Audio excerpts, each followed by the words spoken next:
Hi, everyone. Welcome to another episode of the Decloak podcast. And today's guest is Bruce Keeble, Director of Digital Resilience at Interpath Advisory. He's also an ambassador of the Cyber Hotline, a not-for-profit that helps people who have been victims of cybercrime and privacy issues. And we will be endorsing and talking about Cyber Hotline as part of this episode today because it's an amazing entity that helps a lot of different people, and we'll obviously touch upon that today when we speak with Bruce. So, hi, Bruce. Welcome to the podcast. You and I have been talking lots before this episode about personal resilience. Obviously, the crossover with digital resilience. Obviously, fascinating aspects to your career. So we'll jump right into that then. So yeah, if you give me a brief overview of who you are and your career, and then yeah, if you want to talk about Cyber Hotline and all the good things that you guys do. I'm very excited. Thank you, Leo. Really kind of privileged to be here and talk to you. And again to the audience as well. I mean, take what I say with a pinch of salt. This is my kind of I guess own perspective on life and my career, and everyone's career and life is very different. So again, if I'm almost 50 now, so when you talk about your career, it's very easy to kind of say, "Oh, hang on, like I've done a lot more. There's a lot more to do." But really, just this isn't like a competition with anyone. It's really just to share my experiences. Take the good bits that you may like and the audience likes, and leave the bad bits which don't resonate. That's all I'll ask. So me, as I said, I'm a father to three kids, who are now almost all teenagers now in the house. And that was a real kind of change in me. So being in cybersecurity is very demanding. I think anyone who's involved in any element of cybersecurity and defending or responding to a cyber attack, whether it's a vendor or internally at a business, will always 9 times out of 10, it won't be doing a 9 to 5. I mean, there'd be some kind of shift pattern, some need for weekends, sometimes evening shifts, or sometimes the more senior you are, that kind of dreaded phone call that goes off in the middle of the night saying, "Are you ready for a phone call? We've got a bit of a problem." But I started out my kind of career. I always wanted to be this kind of like forensic scientist, detective. So it was in the early 80s. I was allowed when there was channels 1, 2, and 3 only, I think, back then. Um, it was a show, an American show called Quincy, and it was this kind of old guy, a bit like Detective Columbo, which was a rival show later on in the years.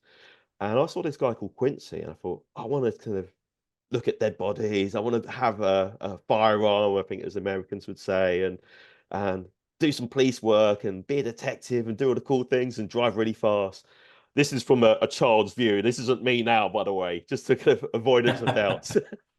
Um, and I was very fortunate to kind of go through a non-traditional route into cybersecurity. So I actually went into molecular biology. I was very good at kind of analytics and kind of chemistry and biology.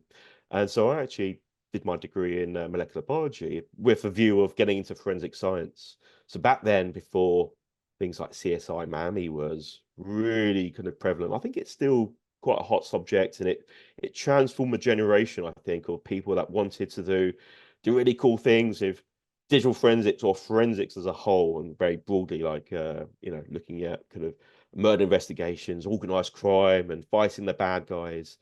And all I did was I performed that work, started getting into kind of digital investigations of mobile phones and hard drives and USB sticks. And for those of you old enough, floppy disks, and zip drives and things like this. And so for me, it was always about the impartial view of I'm coming into this cold. What's the evidence? And how do I go about it to make sure, again, being very cheesy, things are defensible, things stand up to kind of court scrutiny back then when I was on the criminal side of investigations. And so that really gave me a really strong platform for, I think, one, emphasize what I already had, which is this North Star integrity. So if I did something naughty, which was, I probably stayed up too late when I was a kid, my mum and dad would challenge me. I had the TV on, or I saw the nightlight on. Were you up? Like, yes, mum, I was up. I was reading or I was watching a TV show. I wouldn't try and hide it. And that kind of really continued on into my kind of adulthood, but also career. And you're playing with people's lives in terms of forensics and also cybersecurity as it stands, because what you said you did versus what actually happened is two very different things. And so the integrity based part of so this is doing the right thing when no one's looking, is what I'm saying. I think you either have it or if you don't. Again, I think in this career, you have to really absorb like the highs and the lows. And sometimes you all make mistakes. And I think it's about taking ownership and responsibility. Um, but again, maybe we'll come on to this a bit later, but when you experience that, you realize that the importance of what you say, words have meanings. So it's be kind, convey that information in the right way, and take ownership and responsibility. So again, I was expert witness trained, giving expert witness level in criminal trials. My wife was expecting our first child, and I thought, been offered a role into the private sector. Let me kind of see what that's like, and I can probably hop back into the public sector if it's too scary, and probably not what my public sector mind has been exposed to, and if it's too harsh, like I see in the films. And I haven't looked back. And again, I use those same transferable skills, improved on, enhanced, got more exposure, continuous learning as well. So I think probably for the last 5 years, for me personally, the technology stacks have just kind of exploded. I'm not even going into the AI kind of place at the moment, but just how things have evolved, just the volume of data and what we need to do to kind of keep it safe, safeguard it, protect it, investigate it, use it in the right way under different new legislation, but depending where you're in the world. So coming back to like my kind of corporate career, so I kind of went into the kind of investigation, doing cross-border investigations, interrogating how people may have used the server or computer or website, maybe nefariously, or allegations of computer misuse, and really helping the client who's paying for the service to kind of understand really what went on, finding the kind of forensic breadcrumbs where they think there is no evidence. What can you find? And it's really kind of speaking in words of one syllable, translating very technical terms into very simplistic language, kind of tone, content, and language, so that it's not kind of misinterpreted as well. So it's quite, in theory, it seems quite simple. In practice, it's like saying, what I said to my children when they were young is like, how would you explain what a Hoover does? Imagine I'm an alien. Tell me what a Hoover does. We know what a Hoover does and sucks up the dirt, but how does it work and what does it do? And it's that kind of level of, oh, hang on, we take that for granted what a Hoover is, but if we had to explain it, how do we explain it so the client understands, or the stakeholder who's making an important decision can understand what the relevance of this is? And then as I involved with doing things like incident response, responding to some really kind of high profile, obviously I can't talk about it, but high profile burning platforms where everything's encrypted across 2 continents. 5,000 employees can't get access to their systems, or there's some disruption, and they're helping the client through that through crisis management, the incident response and incident responder commander role, working with different stakeholders, sometimes working with the kind of incumbent IT team or InfoSec team, as well as other third-party vendors who may be kind of being called in to support. So really the idea here is it really stems to my public sector kind of experience. So it's like there's maybe a victim, could be made up, we don't know, but it's the fact find, be truthful, have an integrity-based approach. Again, if it's something you can't do, say, I can't do it. Don't try and fudge it. It's that kind of brutal honesty you have to be with yourself. I think that takes time and confidence, because really it's one of those kind of personality traits that I've learned over time, that sometimes it's like when I tell my children, you can't have that extra hour on the computer for games because you've got a test in 2 weeks. Let's use that time in a different way, more appropriately. And it's having those difficult conversations, I feel, which kind of really build your motivation for trying to do the right thing, trying to serve, and trying to help the client, help the victim, help a victim organization get through a stress scenario. So I'd take a pause there. It's just a bit of a canter through. I went off a few tangents, but I I love think it. it's mainly because I'm quite animated and excited about the Yeah, opportunity here. man. I mean, for me, that there's so many. I mean, there is aspects of career advice within there as well. Obviously being honest definitely helps, but I think, the ability to use those skills where you can break down complex subject matter to then make it relatable to people. Because I would imagine in your line of work, when it comes to forensics or, investigation incidents, there's probably some really hard-hitting items that would require technical insight from people, would require multiple different stakeholders, would require people, even like from various different services, like maybe the police, or right through to, sorry, law enforcement, right through to emergency services, or even right through to, I don't know, some sort of a regulator. So there's so many things where you need to factor in, and I really like that. You'd mentioned Quincy. I haven't heard or seen Quincy in a while, and we may actually put a Quincy GIF in here or meme, Please whatever. do. Yeah, yeah. Subject to copyright. Yeah, of course, whatever YouTube will let me away with these days. But I think there's obviously a psychological element that you've probably had to learn. I don't know if you're certified in anything, Bruce, but there's clearly some people elements there where you obviously have to make things relatable to people, which is something that I think is super important within cyber. Those human elements of breaking it down so people understand the impact to them, and the kind of wider butterfly effect of an event that's occurring, whether it's digital or physically. But you'd mentioned Instant Commander, right? And I'm going to share a story with people. I've been cleared on this, so we're all good. So when I worked at a previous company, we had a situation in the US where it overturned the law, which would impact females.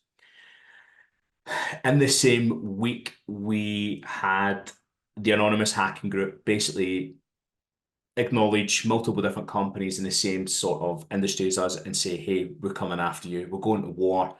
We're going to breach your perimeter. It's called Operation Jane, so please research it. We are going to go in, get the data, and delete it. So I remember being instant commander for a week straight. So obviously you would probably be a gold tier instant commander, Bruce, but we were obviously mitigating multi-million cyber attacks just as a norm, because obviously the data we had is quite sensitive and would be worth a lot on the dark web or a marketplace. But that was probably one of the first major, and also I think the Russia invasion of Ukraine. I think it all kind of combinated like in the same couple of weeks of each other, and it was like the most high stress incident we'd been through. And if you'd like to share some of those incidents, we can talk about them later. But again, obviously, I understand NDAs and secrecy acts and everything else. But you'd mentioned the whole human elements and human impact, and that's probably where I'll tie into. So, how did you get involved with the cyber hotline? So, talk me through that. Yeah. Yeah, so I think I had an opportunity. I saw actually LinkedIn is your friend, particularly in our community, I feel. Unless you're looking And for a job in cyber for the past 18 months, everyone like I've spoke within the recruitment side is like industry has absolutely bottomed out. So it's really, really interesting. Sorry. Yes, please oh no, no, continue. you're spot on that point. But I think where the helpline came in, so I think you gave a really nice introduction, and thank you for kind of giving that kind of exposure here. And what we have at the hotline, the cyber kind of helpline, as it were, is uh, many volunteers, a load of technologists at different grades, levels of experience. We got people from the kind of cyber breach coach, so legal counsel side, who kind of give back in their own time. So again, this isn't paid. This is very much in our own time, and it's using our experience for the greater good. So we're not being paid for this. It's about a community. And if you strip back why do I do this kind of work? So arguably, I was on very humble kind of wage packet when I was in the public sector many years ago in the early 2000s and throughout. And very different now. I mean, uh, I chose that career wide open. I wanted to be a UK Gov a kind of security cleared forensic scientist. I wanted to do that. That was my decision. And I knew the pay wasn't going to be good as a public servant, but that was my decision. And whilst I've moved into the private sector, it triggered again what I can do in my own time, which is actually a really well worth charity kind of organization where you've got potential victims or victims of some kind of crime where it's not necessarily a criminal offense, and it kind of falls in between the kind of civil versus criminal kind of track where they can't really kind of get support because it's not they don't have the evidence, or they don't have the kind of scenario isn't a criminal offense based on what's been shared, but they don't know where to look. Yeah. Apart from Google, it's like, well, what can we do? I mean, if you got if you banged your toe, you could have, I banged my toe, have I broken my toe? Like you Google that, and you will have a range of things. Yeah, go and see the A&E, go and get it. It's fixed. Get it fixed. You probably can't get it repaired because it's a toe joint and everything else. And you'll get various different hubs, different types of advice. What we wanted to do, and again, this is not my kind of strategy. I'm there to complement kind of my skill set with the kind of the wider group here. It's the aim was to give back. What can I do to share experience, connecting people, other technologists, where together we can put down our day job banner and we're there on the charity side to help a victim or victims understand what can they do right now, what can they think about, and maybe what's the immediate next steps they need to consider. And it may be, simply, they don't know and they don't know how severe it is.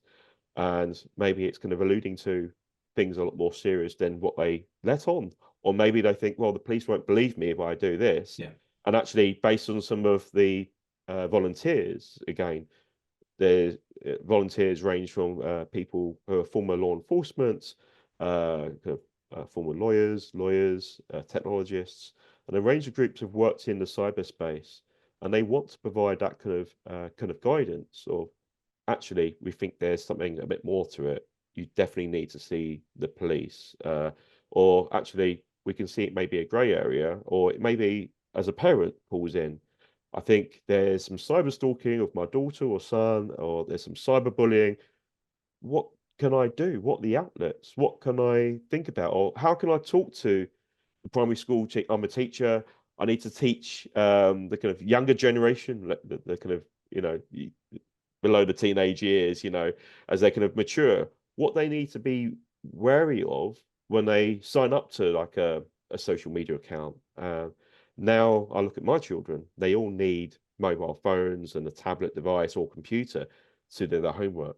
So it wasn't like when, in our 20s and 30s, Leo, when we first got our kind of mobile phones. Now the children need it because they need it to do their homework. So I think for the charity sense, it's really a community of experts in their swim lane fields, giving back with the common goal of fighting crime, trying to help the void where there exists, where they need a bit more guidance on what can I do right now? I just don't simply know where to turn. I can't trust what I'm Googling or using a search engine tool. That's maybe unfair to Google, but I'm using a search term. I'm asking my friends. It could be of different ages. Things like scam artists. Could be I've just lost my life savings, and it may not seem much when I say a figure of like say £4,000, but to someone that's all the money they have in the world. They don't have access to credit. They've done it old school, saving up, putting £50 a week, a month, or whatever it may be, and that's their life savings. And some scam artist has kind of encouraged them to click on a kind of SMS text message, an email, and somehow they've then had their payments being transferred out of their control, and they don't know what to do.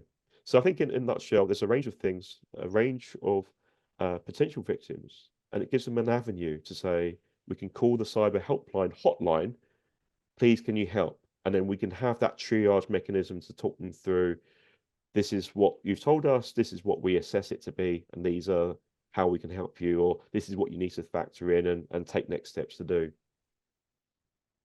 I mean, everyone at some point will either be involved in a crime activity, either happening to them or someone they know, like a neighbour or a family member, and it seems like it's almost inevitable. And it's good that there is a space that has been created for people to turn to, because not everyone's going to be tech savvy, not everyone's going to be, clued up like us. But at the same point, even people who are skilled would probably, could fall for these types of things. And again, where do you turn to if you can't research it, if the police don't have the resources or whatever it may be? And while we're obviously on the subject of the cyber hotline, Bruce, if this is your opportunity to plug the contact information and also the website, and I'll get it embedded into the channel as well. So yeah, what's the hotline for any? This is related to the UK, so I'm assuming there'll be a US equivalent somewhere for our US audience and anyone else. And yes, so for the UK audience, Bruce, if you want to plug the number and website, please do so. Yeah, absolutely. I'll need to kind of dig it out, but I think maybe a kind of, I mean, at the end would be useful. So the Cyber Helpline, we actually do have a US equivalent which is being Oh, even established and better. built. So we Yeah. have a UK specific hotline and also a US equivalent, and that's being built out at the moment. And I think at the start of the year, that started happening. Again, we've had a huge amount of traction. Again, all credit to Rory Innes and Charlotte Hooper, who've been kind of really kind of driving as Yeah. part of the leadership. Rory is the CEO, really driving this initiative. Again, almost like for the public. Yeah. We're not here to make profit. It's really to help the victims of crime. And again, with cybersecurity, we know this as practitioners and being in this field. Cybercrime is not victimless, it's borderless as well. And so someone anywhere could impact someone in the UK or the US, in any other jurisdiction. You could be on holiday and be impacted. Yeah. And unfortunately, I think things are getting more sophisticated. The scam artists are getting more sophisticated in their ability and capability to deliver social engineering techniques. So I think things that we need to be aware of for maybe people who aren't in our spaces, if you get if you receive an email, a text message, a phone call, a WhatsApp, or something on some kind of social media platform messaging you saying they can't talk, it's urgent, and it's something you don't recognize, that's normally a red flag. So again, it's not to preach. There could be quite innocent things where you do get a phone call from someone who's claiming to be from British Gas or utilities firm. However, it's just be on your guard. I think I say this to my mother, who's now almost 80. Don't answer the door. If they've not already kind of arranged for someone to come in advance, then someone's saying they're here to check the roof or the gas or the water, don't open the door. If you don't need to, don't respond. Don't feel obliged. I think this is really for the 30 somethings and above. Sometimes that's that kind of obligation to, I need to respond. But I noticed in the change since COVID, in the 20 somethings and the ones below that age, they're quite happy not to respond to any text message. So I may message my son and go, "Hey, what time are you home?" Nothing. But if they were, "Can you meet me at the local shop so I can get a treat?" Absolutely no problem. So I think there's definitely a change in character in different generations. Again, I think cyberbullying is very prevalent Yeah. aimed at the youngsters. Unfortunately, I've not seen this from the helpline perspective, but I saw a recent press publication about someone in the US whose son committed suicide through extortion from sending intimate pictures through a mobile phone. Unfortunately, he was then um, basically being kind of almost ransomed, Yeah. held account to, you need to give me $500 to do this, otherwise I'll publish it. And the fear and the shame and the worry, unfortunately, meant he lost his life tragically.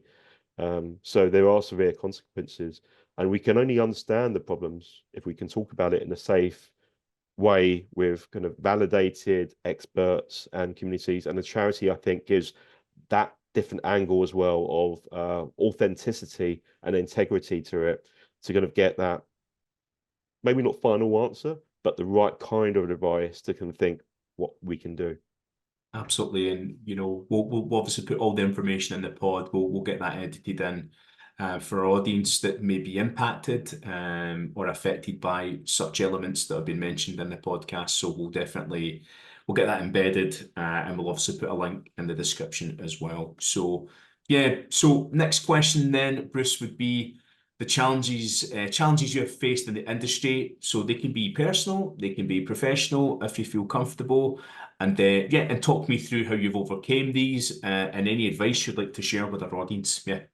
Yeah, thank you. I think keeping it kind of fairly anonymous, but these are my own personal experiences. So I'll probably look introspectively, looking at myself about those kind of issues. So I think as I've gained more experience, what I've learned over the years is that where I was very introverted, I've learned to be very kind of steadfast, very kind of tenacious. I've had to invest in myself because there's been such a lot of changes, I'd say, in the last kind of 6, 7 years, more so the last, I think, 3 to 4 years with technology. And I won't kind of bombard you about AI, but obviously there's good and bad with AI and the technology that's being used to create that for different reasons. So there's lots of advancement. I think for me, it's that maturing. So I'm very different from where I was in my 20s and as a public sector individual, non-client facing. I'm kind of in a laboratory or laboratory setting, and I'm there to look at some evidence. I don't get the kind of interaction with the kind of the victim or suspects in that kind of way. That's in the criminal setting. So again, I've got expert witness trained. If anyone has the privilege of giving expert witness, and it's very different from witness of facts, which is Yeah. I've done this, this is what I did on this day. You're actually allowed to give opinion as an expert witness, but you don't just say I'm an expert. I think you have to go through elements of training, years of experience. You may not even have a degree. It's just that you've got that 20 years of experience of doing networks, computer networks, and or maybe longer. One of my friends was a former BT engineer, and he was an expert for from the inception of technology as in that kind of way. And so he probably had over 40 years at that time of experience. He's retired now. Um, and I guess I look to kind of more senior people to kind of fill that void of almost being nurtured in the private sector. So who are my kind of peers? Who were my kind of seniors? And it's actually back then for me, it was being open to, I may not know it, and I say I won't know it, but how do I do it? And I guess it's having that courage to go, I'd like to know more. Could you teach me? Do you have time? Doesn't have to be now. I know you may be busy, but could you point me, or what was your perspective, or how did you do this? I think it's having that inquiring mind, but you have to kind of say it, and you have to say it to the person or people. If you stay quiet, that opportunity will go. And what I would recommend, and again, this is me being kind of fearful of, they may think I don't know enough, or I don't have a Yeah. degree in that, or I don't have the experience. I think what I feel privileged about in cybersecurity and that very broad spectrum is that I feel that as a community, we all feel like we want to share and we want to share in the right way. If someone's willing, we will always make time. And I think, I know that's very broad and very kind of generic, but my experience is that when I've spoken to very senior people who are kind of senior leaders in an entity, a kind of professional services firm, and even in the public sector, people are willing to give that time, but you had to show willing and make that first step forward. So I recommend if you have an interest. Doesn't mean that you want to filter and change your whole career and trajectory in life to doing what I do or maybe what you do, Leo. Um, but you can get a glimpse of what it takes. What's a normal day? What's a bad day? Or when things go wrong, how do you approach it? So one of the things I've learned is I used to shoot from the hip. So again, this is me being very open here and being very vulnerable on a personal level. I think when someone said something, I would react very emotionally and shoot from the hip. And feedback I learned was pivotal in my improvement. And whilst I found it hard at first, because no one's perfect, no one is, right? We're all human. I used to pride myself on being perfectionist and doing that. If I write an essay, I'd make sure it's clerically checked. There's no kind of double full stop somewhere, or and is embedded in there, because you get blinkered. Yeah. But what I was open to, and I could have learned early in my 20s, that some advice is given with good intent, and it's for you to understand where you went wrong, and it should give you time to improve so that you don't repeat these mistakes, and then you're kind of optimizing your own capability to be better at what you're doing or a task that you're doing. And one of the things that for me in terms of learning is that you may watch a YouTube video, you may hear someone talk, but I think you need to kind of do it. And so for me, my way of working is, if I hear it, I kind of need to do it. And obviously, you don't want to do it on a live system, coming to cybersecurity, and you want to do it in a safe test environment, or a virtual machine environment where it's not going to break anything, it's not going to impact anyone, you're not going to impact the clients. Again, it's that same process where there may be a problem in your career, and you've been asked to help a client to find a solution. Sometimes I've been very privileged to work at, like, Booz Allen Hamilton, some very big professional services firms, where our kind of biggest clients at the time would ask us for solutions that didn't exist. And so it's coming with other technologists to kind of bring those ideas together, think of a strategy and approach, to find out, have a roadmap, how we approach things, what the pitfalls, what the risks. And it's, again, having that vulnerability with teams that you're exposing yourself that, actually, I don't know this, I need your help. And for me personally, that's what's really helped my career. Whether it's, again, the expert witness piece, it's the technical reports, being a manager. No one really teaches you to be a manager. You go on some courses in professional services. This is what a manager's role is. This is what you need to do. But I have a kind of element of being empathetic, and maybe this is my public sector fighting crime days of helping kind of victims of crime or potential victims of crime.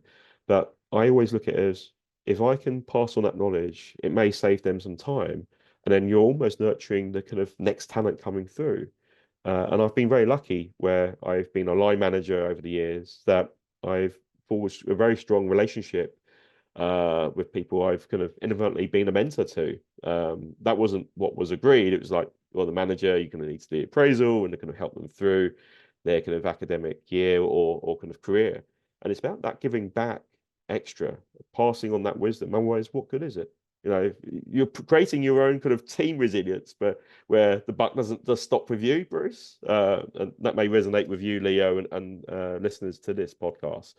What I like to do is try to build our own kind of team resilience, so that, I could have a few days off of annual leave and feel, well, if it's urgent, I'll get a phone call. But you want to build that kind of resilience in the team where they feel confident, empowered, have the knowledge, capability, but also knowing that they can deliver it. But if there's a bit where they can't, they feel safe to say, can you help? I need some help. This is outside of my expertise and experience. What can you do? So I think, in a roundabout way, Leo, I think it's a mixture of things. It's a learning curve. I'm still learning. I'm still open to learning. The grey matter isn't as quick and fast as it was. So if I'm at a cybersecurity conference, I get quite distracted with all the noise, whereas in my 20s, it'd be nothing. I could watch TV, read a white paper, summarize it, do a university kind of task or kind of essay or whatever it was required, or practical assessment, and have no distraction. But now I realize that I'm changing as a person. It's knowing my own limitations. I love that. I mean, that's some really sound advice. And I think everyone struggles with that challenge of just asking for help. And people probably don't realize this, but psychologically, you kind of put someone on the hook to give you help. And then that empathy bridge opens up.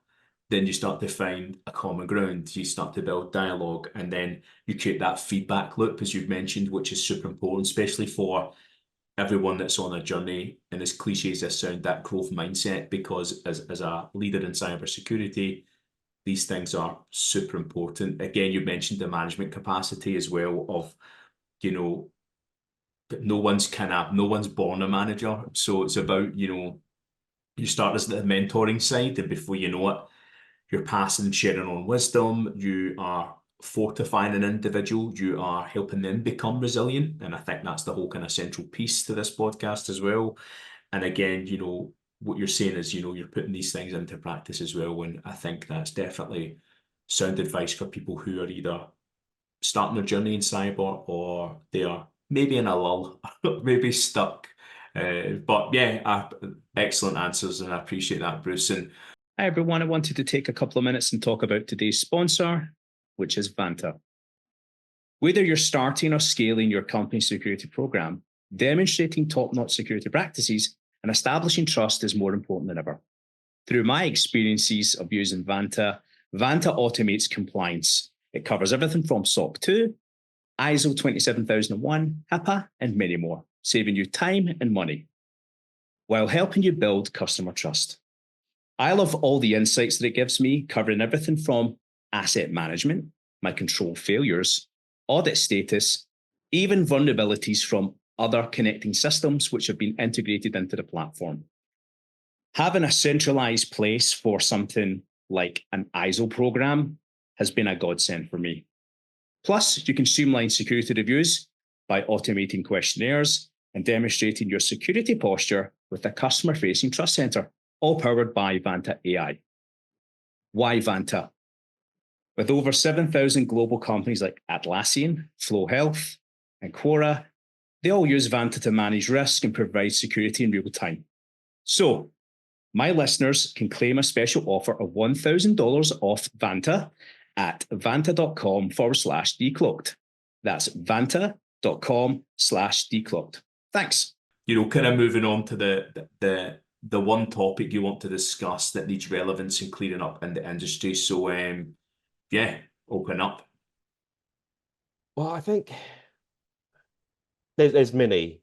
I think the one thing that stands out to me is there's probably a couple actually. So I mentioned I was formerly in the public sector and obviously transitioned to the private sector.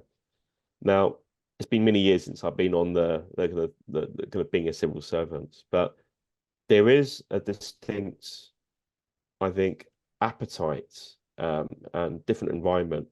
So I think there's also some misconceptions that if you're in the private sector, it's all very easy. You've got unlimited budget. It's just to kind of let people know. I don't think that's necessarily true or accurate. I think there's probably elements of the private and public sector coming together. I think that would be quite useful. I'm talking more about UK as a country in terms of cybersecurity across the different sectors, the different verticals, from retailers to kind of financial services, insurance to manufacturing and many other things. And I think it'd be really good. I'm starting to see it, but I think there could be some improvements where the two different factions almost, and it's probably unfair for me to say it in that way, but I think it's that kind of sharing of knowledge with a common goal of like country resilience almost. Yeah. It sounds a bit cheesy. I mean, I'm not kind of going down the operational resilience route of like financial services, which obviously kind of very clear and embedded, and there's new legislation coming through. But I think that knowledge sharing, the kind of good practices, may hopefully just reduce the element of some of the SME businesses or public sector or private sector kind of entities being impacted by threat adversaries who exploit vulnerabilities, whether it's on the individual level, the human element, through social engineering, or the fact that there's an end-of-life piece of hardware that's been exploited and hasn't been swapped out, or it was on the list to do but wasn't a priority. I think a lot of this stuff goes on behind closed doors, I know, and there's lots of information sharing mechanisms. There's some really great organizations, public sector organizations. Stands is very good at bringing the community together, for example, of people of all stature, wherever they are in their career, to kind of share that information. It could be IT, it could be operational technology, but it's that kind of piece I think needs to be harmonized. It doesn't feel like we're there yet, and there's some work to go. But then I'm also thinking outside of the UK, the world's getting smaller, and without being too cheesy, or or in that kind of way. I think we're getting hyper connected.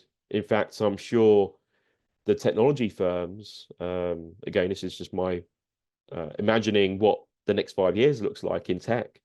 I would have thought that things like phones, devices, and us as individuals are going to be more intertwined, almost like a DNA helix with almost like a digital type platform. Again, I may be shot down for this, but I think that embeddedness, reliance is going to be even more, a lot more different from where it is now, and a lot more advanced.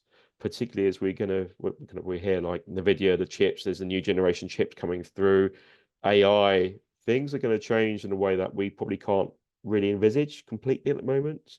But certainly, I saw, I don't know if the kind of the viewers have seen this, but I remember the BlackBerry Bold and Curve came out, and it was like the go-to phone. Everyone still misses the QWERTY keyboard, the physical keyboard, not a touchscreen one. But they didn't innovate, and then they kind of died off. I think BlackBerry still exists, but obviously they moved away from the mobile phone manufacturing side of things and more of a cybersecurity service.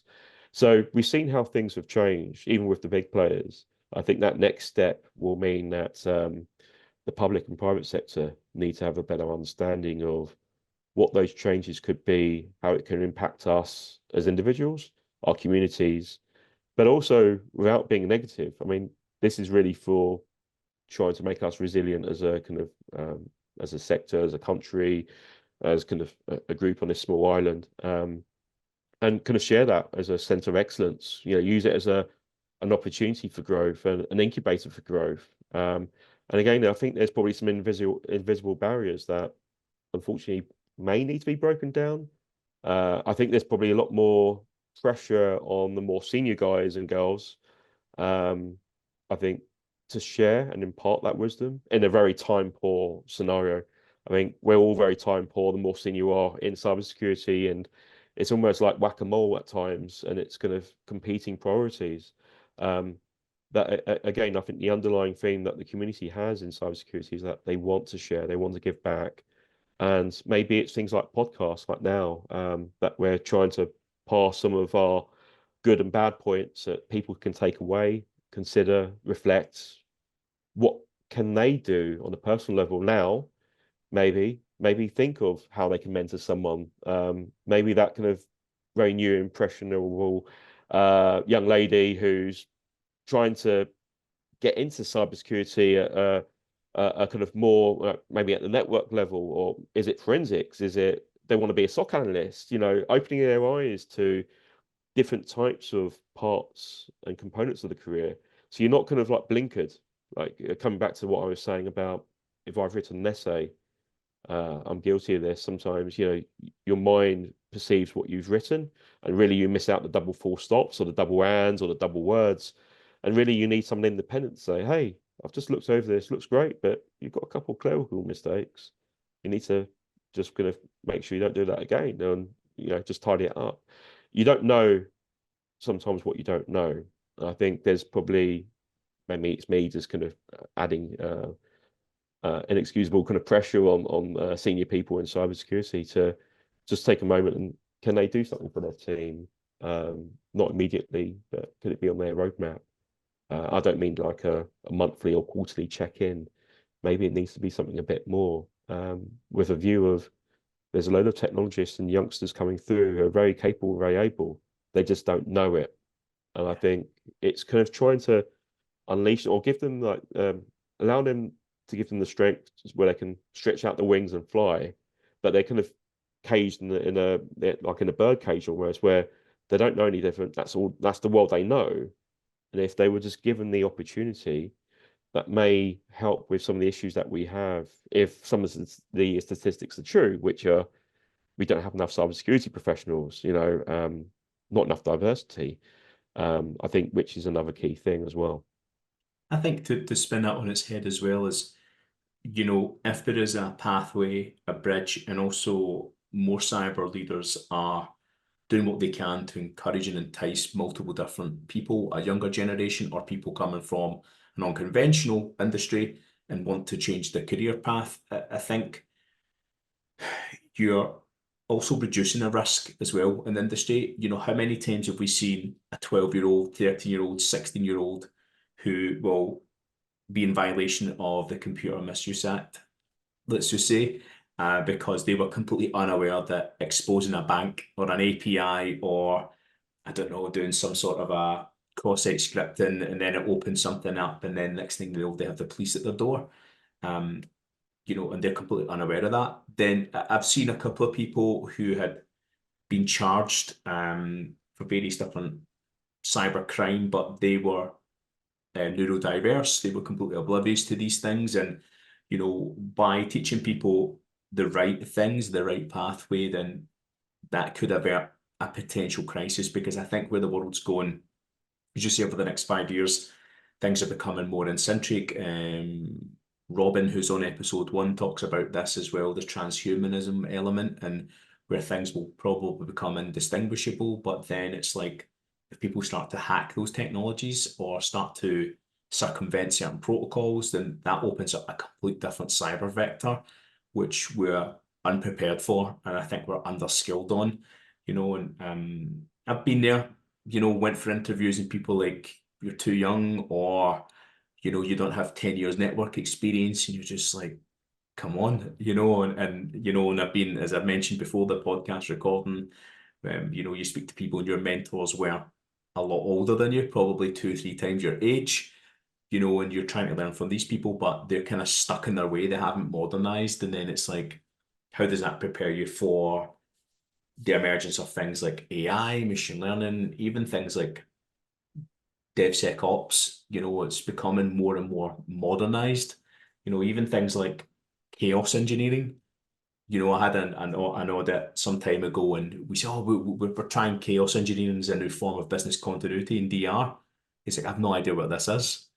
So then you're obviously having to talk people through what it is, and then talk about Netflix and how they kind of pioneered these things, and talk about certain tools. And again, if there's no skill set or awareness on that, then that actually impacts the people in the industry who are just kind of stuck there, lingering about. We need a fresh injection of different types of people, different diversities. The ecosystem needs to be biodiverse. I like how I put that in there, got that together. So yeah, I think it's very, very relevant, and definitely items that need clarity. So yeah, I appreciate it. And then, you know, what about things like, you know, culture, and talent? You know, any kind of advice on that then? You know, is there anything you think needs clarity around cultures within companies when it comes to cyber?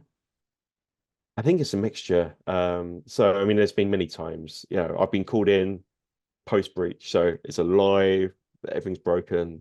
Bruce, can you come and help us contain the situation and respond and help us, or be one of the kind of the main players as a group? Because it's not just me, right? You know, there's a team. I may have a team. You know, there's other stakeholders, and see it through to kind of where you want to de-escalate is the ideal situation in a quickly time. So things are back up and operational. I think culture, I find, is I've got the reactive side and there's some learning points, and sometimes that's a really tough situation because they've gone through a lot of heartburn.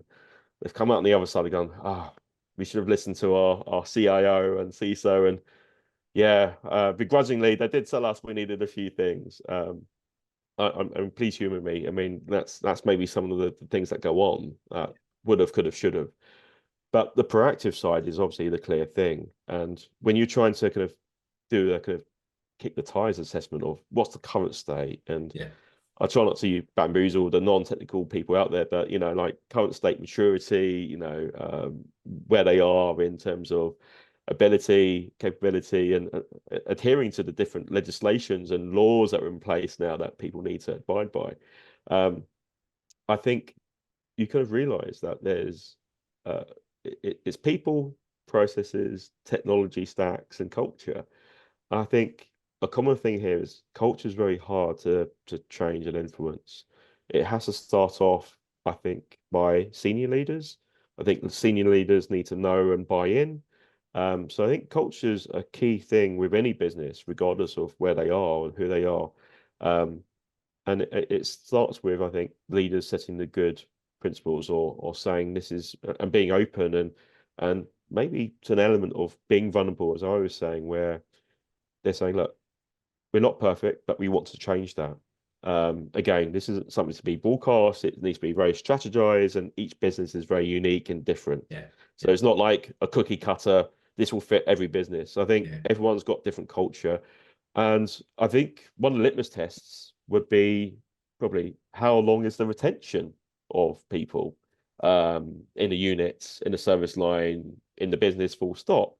And I think, unfortunately, if you're in a reactive phase, so instant response, instant commander, and unfortunately, I think if you're CISO, you're sandwiched between left and right of boom, boom being an incident, you're trying to stop anything and you're constantly defending, and it just takes that one time for someone who you're not responsible for opens up a vulnerability and then kind of has a domino effect. Whereas the proactive side, it's like, yeah, you're kind of trying to constantly evolve because you may be acquiring a company, and that changes the whole dynamic of the infrastructure, merging of two different cultures, which is a different thing of just a single unit. So I'm talking about more the more kind of mature entities. So why we've got quite a mature deals advisory team, and quite often they're kind of either on the selling side or buying side of the advisory piece. And obviously, I would have thought, culture fits, not just in terms of revenue, location. Culture plays a key part in that. And so it has to be a good fit for all, otherwise you fail and that thing gets broken. So I think culture is an important thing. It shouldn't be just a buzzword that gets said to kind of keep people quiet. I think you have to say it, but you need to do it. And that's the hard bit to do. I think it's like the hard bit to show.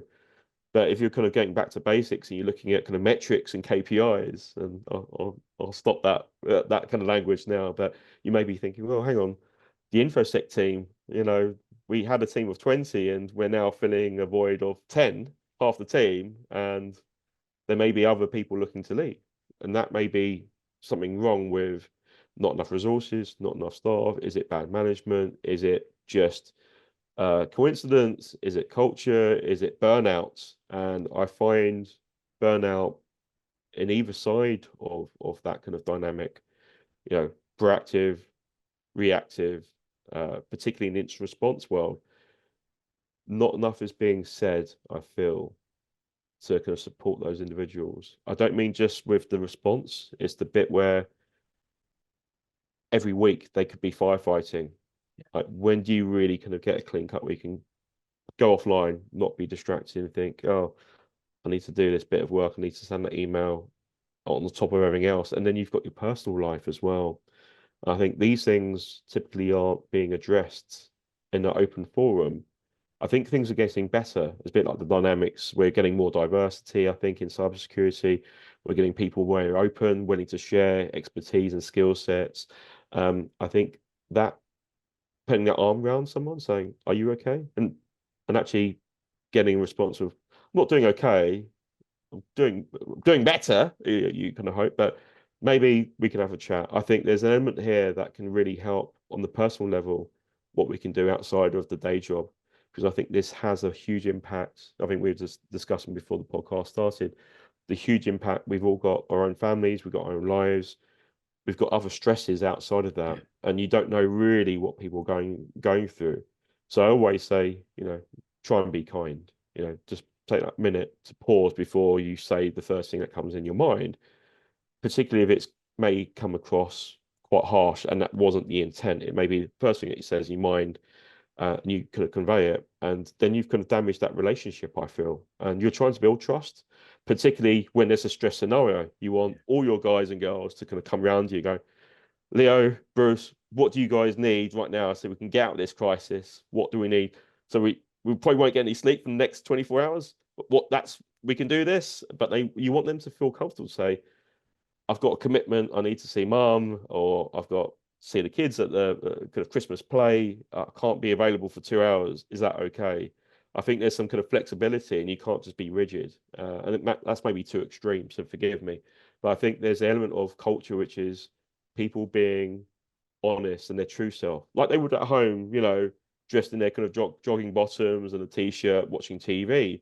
You want them to have that comfort that they can speak to you.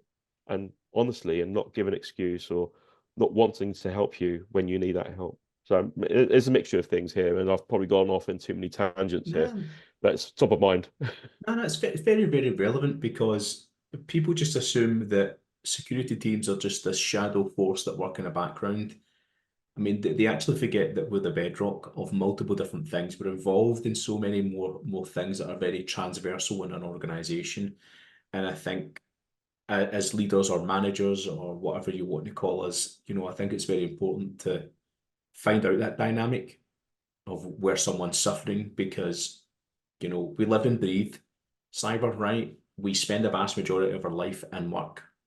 I think it's very, very important to build those people management skills to understand those triggers and events. Listen, we've all been there, right? I'm Glaswegian.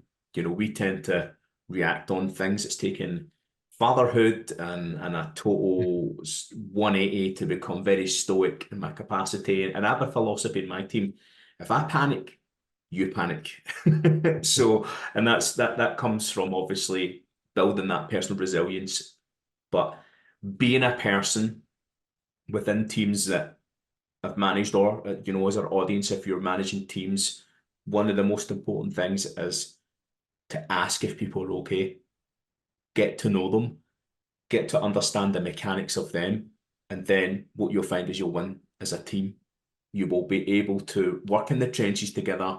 You'll know the whites of each other's eyes, and you'll know the heart and soul of a person when it comes to a major event. Because when an incident occurs in an organization, most people just shrug their shoulders, right? But for the security people, to them, it means life or death, right? I know that sounds quite extreme, but it is like that's how personal we take it because we understand if the breach happens or if it gets worse or the hemorrhaging just doesn't stop, that could result in fines, it could result in mass layoffs in the organization. You don't want to be that person that says, sorry, we couldn't win, and I know people in the industry that have had to be involved in management structures where you're having to say to like 50, 100 people just before Christmas and say, listen, sorry, we had an event, this is what's happened.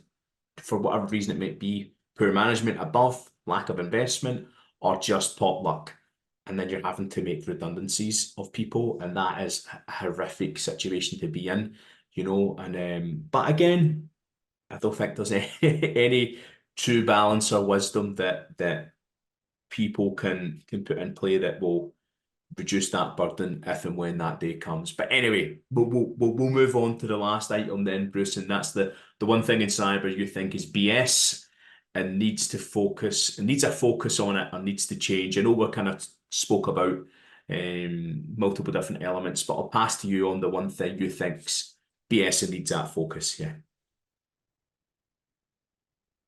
So for me, it'd be a silo mechanism. So a silo where it could be, again, this feeds into our earlier conversations about culture and sharing and building trust, not just within your team, but that for me, it's that silo mentality.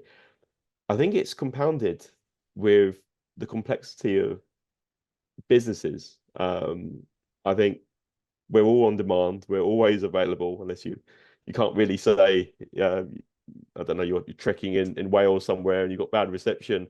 I think reception is pretty good now throughout the country. So I think for me, silos is one of the key issues. Sometimes it's intentional because of insecurity. Again, this is someone who's got responsibility is choosing to kind of create that environment in fear of reprisals or Yeah. not making enough money for the business, not doing X, Y, Z. It's irrelevant, but these things exist.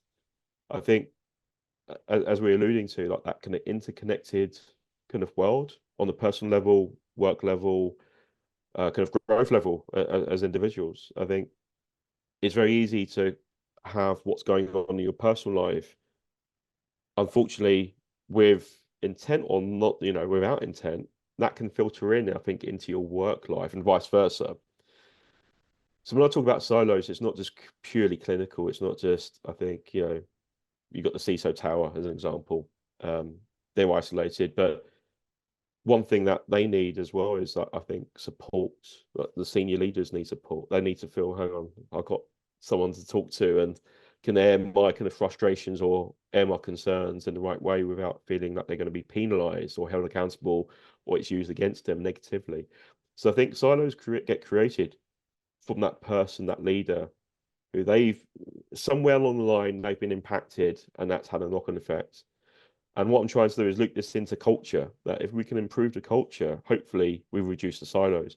Because you can say, oh, I want more visibility into what you guys are doing, what your team's doing. And I'm looking at timesheets, right? A timesheet says X, Y, Z, and everyone's billable, everyone's utilized. Or actually, if you're not like a client facing, you've got these tasks, you're kind of monitoring logs, you're responding to a kind of a vendor request or an RFP, whatever it is. But I think all these things are just noise. And the longer it goes on, the harder it is to break the silo. And it then can create, I think, this kind of them and us scenario. In practical terms, I understand why people have that kind of defensive behavior at times. But I think if you can notice and if you can see that there's a silo or it's that kind of behavior that's being exhibited, I think it's just having that kind of discussion and trying to build trust to kind of lower that interaction or negative interaction and try and turn it into a positive mechanism where they then come out of their shell and start being more open and transparent. You also want that kind of line of communication open if things are going bad. You don't want to have it on the Friday night when really it was bubbling away for two weeks. So I think these are the reasons why silos need to be broken down. If you can see it's being in a very centralized way, being kind of confined to like a kind of several people, or it's kind of closed off and it's clearly they don't feel part of a team. That's the other issue that you need to contend with. And again, that could break teams as well by having that attitude. So the sooner you address it, whether strategically and just having a one-on-one conversation, you're not going to fix it straight away. I think it takes time. But I think silos, other things that can happen. I see it routinely when I'm being called in to a situation externally. I've seen it at different places. I've got friends that I lean on where we don't talk about our kind of granular scenarios or kind of clients or anything else, but we definitely talk about how we can kind of strive and improve the scenario. Nice. I think we had a bit of a glitch because I think my broadband is playing up. But just to summarize then on those points was address any silos that you have, break down those silos. I think having a culture of transparency, being open, and obviously communicating what people are doing definitely helps reduce that burden. And I would say just to kind of finish off on that would be, help each other, scratch each other's back because you could be able to open something up for someone else. And always, people always remember a favour that happens. So, yes, that's us. We'll conclude then, Bruce. Thanks again for your time. We will obviously plug the Cyber Hotline. We'll put in some nice fancy stuff. And then we'll also put in the contact information as well, and we'll put the US equivalent. We'll put that in the channel description. But yeah, I'd like to say thanks very much for your time, Bruce.